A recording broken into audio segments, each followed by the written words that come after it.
j'ai demandé au chef de l'État ainsi qu'à l'Assemblée nationale de lever les moratoires sur l'exécution de la peine capitale.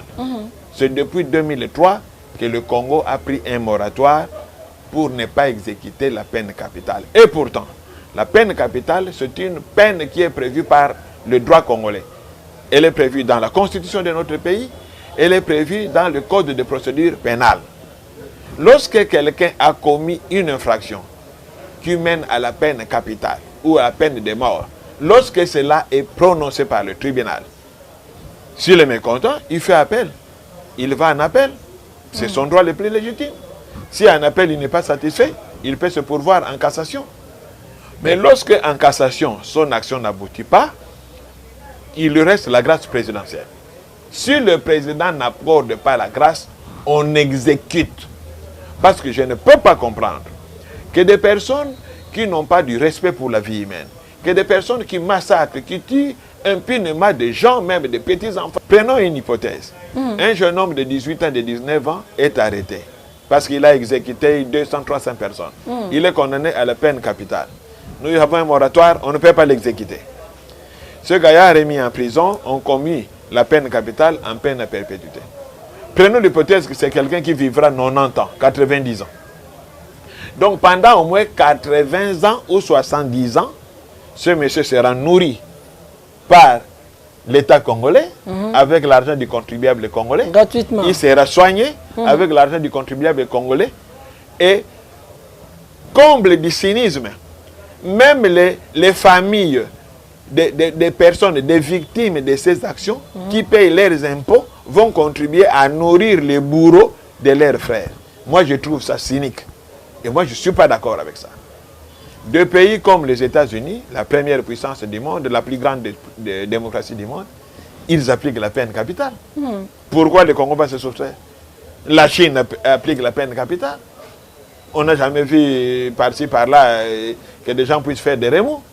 Donc, la peine capitale, c'est une peine qui est prévue par notre constitution, par notre droit positif.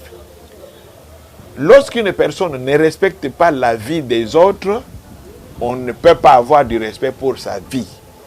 On ne peut pas prendre les finances de l'État, nourrir un bandit comme ça pendant toute sa vie, lui qui a fauché la vie des autres. Donc, je demande ardemment au chef de l'État et au Parlement de lever le moratoire sur les exécutions capitales. J'étais content de constater qu'après cette campagne que j'ai menée pendant plusieurs mois, une cinquantaine de députés nationaux ont introduit une motion, une pétition au niveau de l'Assemblée nationale pour demander la levée de l'exécution de la peine capitale. Et j'encourage tous les députés à aller dans ce sens-là. Ça doit être dissuasif parce que nous avons vu en 2006-2009, lorsque il y a eu trop de crimes et de viols à l'Est, les législateurs congolais ont aggravé la peine sur le viol. C'était pourquoi? Pour dissuader ce qui se passe à l'Est. On a même élargi ce qu'on entend par viol. Et que dire de tous ces ONG en fait, qui se réclament, d'être des droits, des droits de l'homme? Écoutez, que dire de tous ces organes? Droits de l'homme, nous aimons bien les droits de l'homme. Mais lorsque la loi est appliquée correctement, on ne viole pas les droits de l'homme. Les droits de l'homme, c'est quoi? C'est prendre des décisions qui ne sont pas prévues par la loi. C'est ça, violer les droits de l'homme. Lorsque un fait quelconque est réprimé par la loi, il n'y a pas de violation des droits de l'homme. Lorsque le code pénal dit, dans son article 80-81, que quand vous prenez un bien d'autrui, à l'absence de ce monsieur-là, sans son consentement, vous avez volé, et qu'on vous arrête, on vous condamne pour vol, il n'y a pas de violation des droits de l'homme. Ce qu'on interdit, c'est que les autorités puissent administrer des sanctions que la loi ne connaît pas, ou faire des arrestations sur des faits qui ne sont pas réprimés par la loi. C'est ça, violer les droits de l'homme. Mais exécuter une peine capitale, prononcée régulièrement par un tribunal ou par une cour, après tous les recours acceptés par la loi, et à défaut d'une grâce présidentielle, quand on exécute quelqu'un, on n'a pas violé la loi. Aux États-Unis, quand on exécute les gens par injection de poison ou bien sur les chaises électriques, vous avez déjà entendu, on dit qu'aux États-Unis, on a violé les droits de l'homme. Non, parce que les lois américaines prévoient, vous avez fait ça, on vous tue. Alors, soit on vous met sur une chaise électrique, soit on vous injecte du poison, vous mourrez. Il n'y a pas un mois ici, on vient d'exécuter la première femme transgenre aux États-Unis. Je n'ai entendu aucune ONG parler. Parce qu'au finish, quand vous regardez, les fameuses ONG ne sont fortes que pour parler quand c'est dans un pays sous-développé. Vous avez déjà entendu des ONG, même le Human Rights Watch, critiquer ce qui se passe aux États-Unis ou dans les pays occidentaux? Rien du tout. Et pourtant, c'est pas le cas. Et pourtant, on viole aussi les droits des hommes là-bas. Et pourquoi, ce n'est pas le cas dans d'autres pays, mais c'est parce que nous sommes faibles. C'est parce que nous sommes faibles. C'est pour ça qu'on vient nous mater, qu'on vient nous faire n'importe quoi. Regardez les grandes puissances comme les États-Unis. Les États-Unis ont refusé de signer le traité de Rome qui a créé la CPI. Et les États-Unis ont dit aucun Américain, aucun militaire américain ne peut être traîné devant la CPI. Qui les a sanctionnés? Personne. Toutes les grandes puissances ont refusé de signer le traité de Rome. Vous voyez? Parce qu'ils estiment que les ressortissants de leur pays ne peuvent pas être poursuivis pour la CPI. Mais nous, les petits pays, on s'est précipité d'aller signer et nous envoyons nos nationaux là-bas. Vous voyez? Parce qu'eux estiment qu'ils ont des tribunaux qui fonctionnent normalement, ils ont une justice correcte. Si un national de leur pays commet une infraction, on va les juger dans son pays.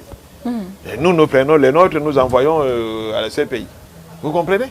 Donc, c'est la faiblesse, c'est la faiblesse. Et puis, la faiblesse ici arrive pourquoi?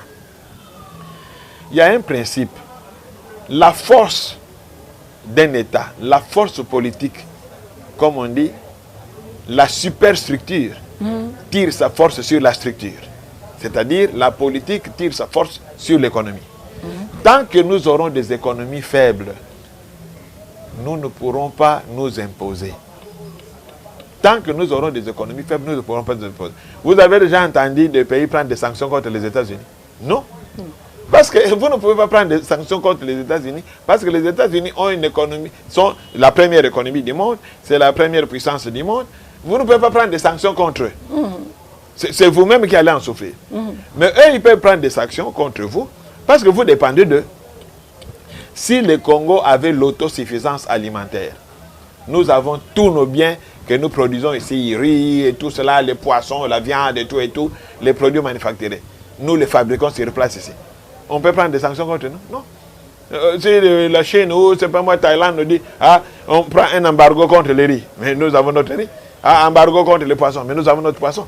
Mais comme on importe tout, c'est ça notre faiblesse. Si on nous met sous embargo, nous sommes bloqués. Voilà pourquoi nous avons dit la fois dernière, il faut développer l'économie, développer les infrastructures. Regardez le pays Congo. Nous sommes enclavés. Nous sommes entourés de 9 pays frontaliers. Mais nous n'avons notre seule voie maritime, seule la voie interne, la voie nationale de sortie de biens. Depuis 60, nous sommes incapables de relier l'ex-province du Katanga à Banana.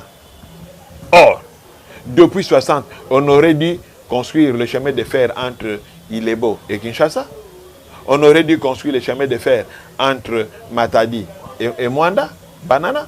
Parce que le pont Maréchal, c'est un pont rail-route. On a prévu pour que le train passe par là. Mais depuis qu'on a fait ce pont dans les années 74 ou 75, où est le rail? Rien du tout. Alors, aujourd'hui, nous exportons nos biens par Kassombale, ça part. Là-bas, nous sommes frontaliers de la Tanzanie. Et de l'autre côté,